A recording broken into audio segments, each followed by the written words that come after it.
నాగార్జున గారు ఇప్పుడు కొత్తగా యాక్ట్ చేస్తున్న మూవీ కూలీ. అయితే నాగార్జున గారు ఈ కూలీ మూవీకి ముందు లాస్ట్ యాక్ట్ చేసిన మూవీ కుబేరా. అయితే ఈ కుబేరా మూవీ ఈ మధ్య రిలీజ్ అయ్యి మంచి హిట్ అయింది. అయితే కుబేరా మూవీతో నాగార్జున గారికి ఒక మంచి హిట్ వచ్చింది. అయితే నాగార్జున గారు కుబేరా మూవీ రిలీజ్ తర్వాత కాస్త టైం గ్యాప్ తీసుకొని ఇప్పుడు మళ్ళీ ఈ కూలీ మూవీలో యాక్ట్ చేస్తున్నారు నాగార్జున గారు. చూడాలి నాగార్జున గారికి ఈ కూలీ మూవీతో కూడా ఒక మంచి హిట్ వస్తుందా లేదా అనేది మనం ఈ కూలీ మూవీ రిలీజ్ అయ్యాక చూడాలి. అయితే కూలీ మూవీ టీం ఈ మధ్య ట్రైలర్ని అలానే పాటలని విడుదల చేసింది.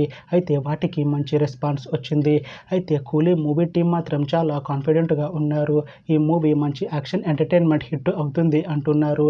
అయితే ఈ కూలీ మూవీని ఈ ఆగస్టు 14న రిలీజ్ చేస్తున్నారు మూవీ టీం. చూడాలి కూలీ మూవీ రిలీజ్ అయ్యాక మంచి హిట్ అవుతుందా లేదా అనేది మనం ఈ కూలీ మూవీ రిలీజ్ అయ్యాక చూడాలి. Thanks for watching this video friends. మీకు ఈ వీడియో నచ్చితే ఈ వీడియోని లైక్ చేయండి. ఇంకా ఇలాంటి మూవీ అప్డేట్స్ కోసం ఈ ఛానల్ని సబ్స్క్రైబ్ చేసుకోండి.